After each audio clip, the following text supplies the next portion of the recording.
সকলোকে নমস্কাৰ মোৰ নাম ডক্টৰ ইয়াসমিন নুৰেজা যেহেতু আমাৰ মানুহৰ মাজত ক্যান্সাৰৰ সজাগতাটো খুবেই কম তো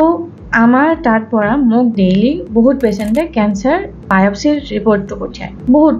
কিতাবা ব্ৰেষ্ট ক্যান্সাৰৰ কিতাবা লাং ক্যান্সাৰৰ তো ৰিপৰ্টটো পঠাই পেলাই মই যেটা কও বলে ইয়াস এটো পজিটিভ আহিছে ক্যান্সাৰৰ সেটা ম্যাক্সিমাম মানুহ কয় বলে বাইটো স্টেজ 2 কি জাস্ট এটা বায়োপসি ৰিপৰ্ট এটা বহুতে কেনেকৈ কনফিউজ হয় ইটো লৈ ফাৰ্স্ট অফ অল যে আপোনাৰ বায়োপসি ৰিপৰ্টটো চাই পেলাই জাস্ট ক্যান্সাৰ হৈছে নে হোৱা নাই এটো কনফাৰ্ম কৰিব পাৰে যদি আপোনাৰ বায়োপসি ৰিপৰ্টত কিছু মানে এনেকুৱা শব্দ থাকে যেনে মেলিগনেন্সি পজিটিভ ফৰ মেলিগনেন্সি বা নিওপ্লাজম তাৰ মানে এই দুটা শব্দ আপোনাৰ যে ক্যান্সাৰ ৰিলেটেড মেডিকেল ল্যাঙ্গুৱেজত ক্যান্সাৰটো ৰিপ্ৰেজেন্ট কৰে কিন্তু তাৰ ভিতৰত বহুত সাব টাইপ আছে নিওপ্লাজম বা মেলিগনেন্ট যেটা কোৱা হয় ক্যান্সাৰৰ বহুতটা সাব টাইপ আছে তাৰ ভিতৰত কাৰ্চিনোমা হ'ব পাৰে আৰু সাৰ্কোমা হ'ব পাৰে এটা বহুত শব্দ আহে যে যেটা এটা ৰিপৰ্ট দিয়ে এক্সাম্পল দি কৈছো যেনে এটা ভাবিলক কোনোবা এটা জিভাত ক্যান্সাৰ হৈছে ৰিপৰ্টটো আহিছে স্কোয়ামাছ সেল কাৰ্চিনোমা গ্ৰেড 1 বা গ্ৰেড 2 বা গ্ৰেড 3 আৰু মই কিছুমান এনেকুৱা পেশেন্ট দেখিছো যাৰ স্টেজটো বহুত এডভান্স স্টেজ 3 বা 4 গৈ পাইছে কিন্তু মানুহবোৰে ইটো কনফিউজনত থাকে এক্সাম্পল যদি বায়োপসিটোত লিখা থাকে গ্ৰেড 1 বা গ্ৰেড 2 বহুতে ভাবি থাকে যে ইটো স্টেজ 1 বা স্টেজ 2 তো ইটো ভিডিওৰ মাধ্যমেৰে মই ইটো বুজাব খুজিছো যে গ্ৰেড 2 বেলেগ আৰু স্টেজ 2 বেলেগ গ্ৰেড 1 বা যেটো মাইল্ডলি ডিফাৰেন্সিয়েটেড টিউমাৰ হয় স্লো গ্ৰোইং হয় লাহে লাহে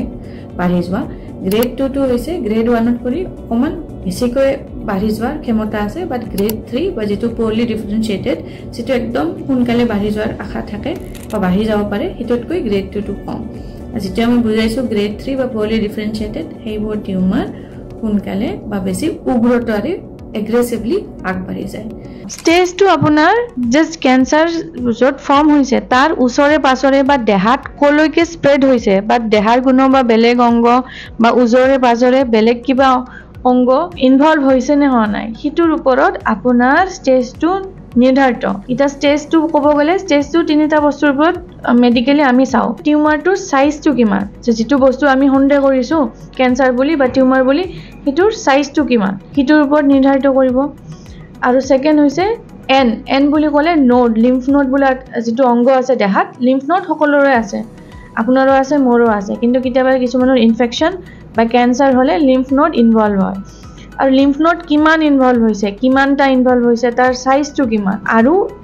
এম বুলি ক'লে মেটাস্টেসিস মানে দেহাৰ আৰু কৰবা অংগত ইনভলভ হৈছে নে হোৱা নাই হিটো জানিবলৈ আপোনাৰ এজন ডক্টৰে যেতিয়া এক্সামিনেশন কৰে তাৰ উপৰি যিবিলাক টেষ্ট কৰে ফৰ এক্সাম্পল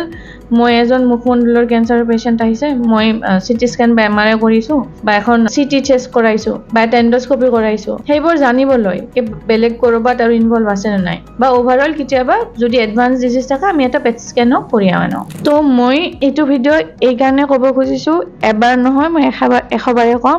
যে বায়োপসি ৰিপৰ্টটো আপোনাক ক্যান্সাৰটো কনফাৰ্ম হোৱা বুলি কয় এটোত স্টেজ নকয় আৰু ইটো লৈ যাতে আপোনালোকে কনফিউজ নহয় মই বহুত পেশেন্ট পাইছো ইয়াতে বহুত বেয়া লাগে যে গ্ৰেড 1 গ্ৰেড 2 যেটো লিখা থাকে বায়োপসি ৰিপৰ্টত হিটোত কনফিউজ হৈ পেলাই গোটে ট্ৰিটমেন্টটোৱে ডিলে কৰি দিয়ে আৰু ইয়াতলৈকে যেতিয়া আহে আকৌ বহুত দেৰি হৈ আহে নেক্সট টাইম চাগে মই কোনোবা পেশেন্টে এটা বায়োপসি ৰিপৰ্ট দি পেলাই ক'ব বাইদেউ স্টেজ 2 কি মই এইটো ভিডিও শেয়াৰ কৰিব পাৰিম আৰু আপোনালোকেও কৰি দিব ঠিক আছে যাতে কাৰোবাৰ সহায় হয় ধন্যবাদ